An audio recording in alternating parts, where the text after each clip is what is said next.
The Lives of the Saints by Father Alban Butler. November 12th. St. Lebwin, patron of Daventer. This saint was by birth an English Saxon, and in his own language was called Lebwin.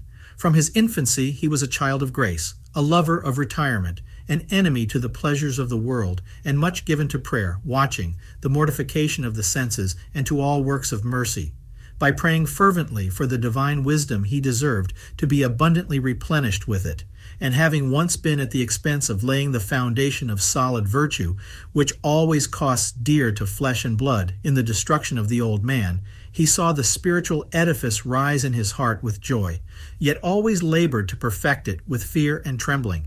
He was amiable and venerable to all, and something divine seemed to shine in his countenance. Being promoted to priest's orders, that he might employ his talent for the salvation of souls, he went over into Lower Germany, where several apostolic missionaries were employed in planting the gospel. He addressed himself to St. Gregory, whom St. Boniface had appointed his vicar at Utrecht for the administration of that diocese. This holy man received him with great joy, and sent him with Marcelin or Marchlem, who had been from his childhood a disciple of St. Willibrord, to carry the light of the gospel into the country which is now called Over Yssel. St. Lebwin was received as an angel from heaven by a lady named Abichild, and many being converted, the man of God built a chapel on the west bank of the river at Hulpe, now called Wulpe, about a league from Daventer, about the year 772. But many shut their ears to the truth, from whom the sane had much to suffer.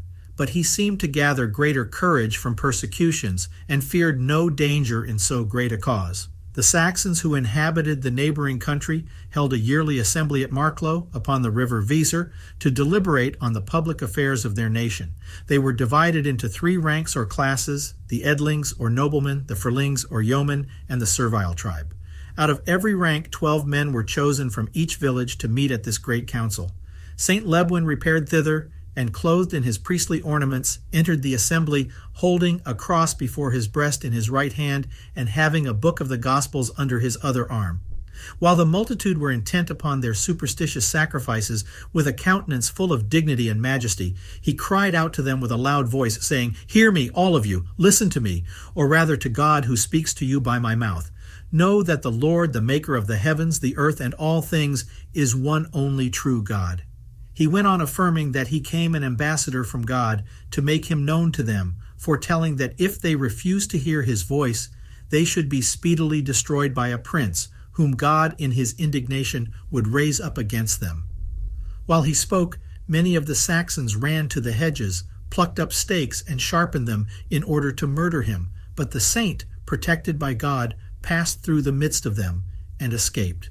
Then an honorable person among them stood up and said they had often received with humanity and respect ambassadors from men. Much more ought they to honor an ambassador from God, who will punish an affront offered to him. Whereupon it was agreed that the messenger of God should be permitted to travel and preach where he pleased, of which liberty he made good use.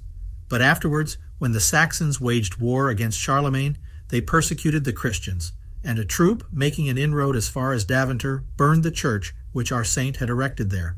After their departure he rebuilt it, and being denied the more compendious sacrifice of himself, finished his martyrdom by labors and austerities before the close of the 8th century, and was buried in his church at Daventer, where his relics have been famous for miracles.